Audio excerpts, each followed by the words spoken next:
Let's move on now to a top Trump advisor and vice chair of the transition, Rudy Giuliani. Mr. Mayor, thank you for joining us this morning. Congratulations on the victory. So is this true? You want to be Secretary of State? Whatever I want to be, I'll discuss with the president-elect. That's the best way to do it, not to create more rumors. So that's between him and me, but I'm happy to answer any other question. Okay, well, I'll just do one follow-up on that. You've also been mentioned as a possible attorney general. Is it fair to say that you would like to serve President Trump? Again, that's a discussion I'd like to have with him. I mean, I'm very happy in my law practice and my security firm. I work all over the world. I have a very, very full life, so it would have to be something where I felt he really needed me, and not that I'd be the only one that could do it, but maybe that I could do it a little bit different or a little bit better than somebody else. Let's follow up on some of his other campaign promises. President-elect Trump has not ruled out seeking a special prosecutor for Hillary Clinton, says he has other priorities. Do you think it would be a good idea to go forward with that? That's a tough one, George. It really is. It's as a lawyer, I hate to use the on the one hand but the other, but on the one hand, you don't want to disrupt the nation with what might look like a vindictive prosecution, even though it might not be. And on the other hand, you want equal justice under the law. And if she has violated the law, you know, the FBI never completed the foundation investigation. As far as I know, that's still an ongoing investigation. They completed the email investigation, but not the foundation investigation.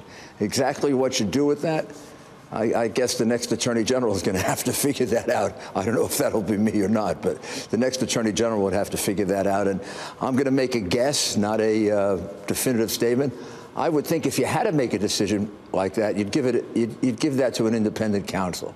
You wouldn't make it as the appointee of, you know, of the new president.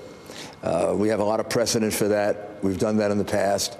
Or it may be that you want to sort of put that behind you. I don't know. That's a tough decision. We saw Secretary. So I can see why. So I was going to say, we saw Secretary Clinton reported today that she believes that she would have won the election, but for the interference of the FBI Director James Comey. Your response to that? Well, you know, I actually think it was Obamacare. I mean, but again, why you won an election and why you didn't is a subject of, you know, books that get written 20 years later. In being part of the campaign, we put up front in all of Donald Trump's speeches for the last 2 or 3 weeks, not the FBI, but Obamacare. That seemed to me to be the thing that moved the votes in Michigan, that moved the votes in places where we otherwise, Pennsylvania, Wisconsin, the blue states, we were able to turn red and basically haven't been red since Ronald Reagan. I think Obamacare was the bigger hit. Yeah. The fact that those premiums hit on, what was it, November 1st, right? Such a closely divided election. Secretary Clinton won the popular vote. In those 3 states you just mentioned, Michigan, Pennsylvania, Wisconsin, about 112,000 votes separated the 2 candidates as well. So how much of a mandate does President-elect Trump have coming out of this close result? You have the same mandate whether it's a close result or it isn't. You're the president of the United States. You have to act like the president of the United States. You're the person in charge. You have to set the agenda. That's how you get yourself reelected by a much bigger number if you want to get reelected. And that's the way you govern the country. I mean, the Constitution of the United States doesn't change the powers of the president based on the number by which you get elected. And he has a pretty sizable electoral map win, much more than anybody thought. I think people thought that if he won, he'd win by like 1 state, the way President Bush did. I mean, he won by a sizable margin. I even believe, you want a little after the election rethinking, I think if we spent a little more time in Minnesota, we would have won Minnesota. You see a lot of anger in the streets this week, demonstrations every night since the election. I know you called the protesters crybabies earlier in the week, but you've also seen this spate of incidents, racially charged incidents across the country right now. What should President-elect Trump do to get that under control? Well, you know, first of all, I do have to ask the following. I feel very bad about that. But if those were Donald Trump people doing that after a Hillary Clinton election, I think a lot of people would be a lot more anger in the media at the fact that they're protesting a legitimately decided election. Having said that, I think we understand their frustration. We certainly don't want to make it worse. I think they're exaggerating the fears of a Donald Trump presidency because they're coming off a campaign where they're very disappointed. I'm sure our supporters would have been very disappointed had Donald Trump not won.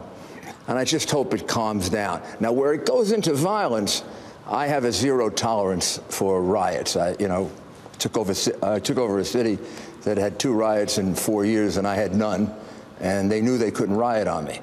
And when I saw the people in the street in New York City, I said to myself, you're breaking Giuliani's rules. You don't take my streets. You can have my sidewalks, but you don't take my streets. Because ambulances have to get through there, fire trucks have to get through there. People die when you crowd the streets of New York City with protesters. You can do plenty of protesting on the sidewalk. So I would ask them to please respect. I'd ask them to please respect the democratic process. I know both Secretary Clinton and President Obama were very gracious, and I respect that a lot in the way they handled it the day after, 2 days after.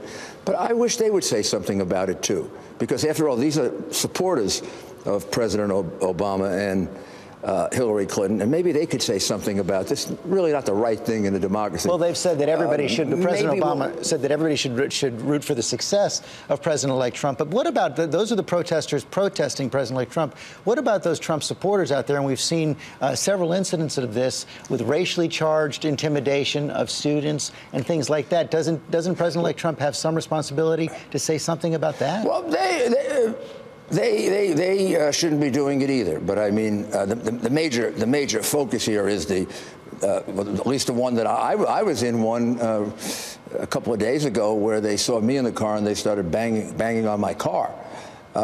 So these are not.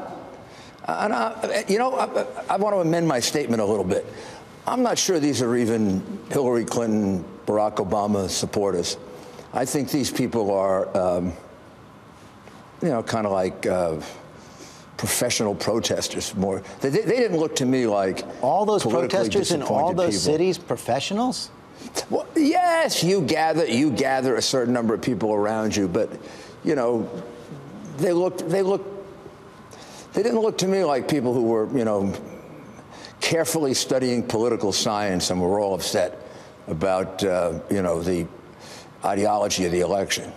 Final question. I want to get into what Brian Ross was talking about earlier. What do you think President-elect Trump should do to assure people that there will not be a mingling of his business interests and his governmental duties, given the fact that his children will be running it and now part of the transition?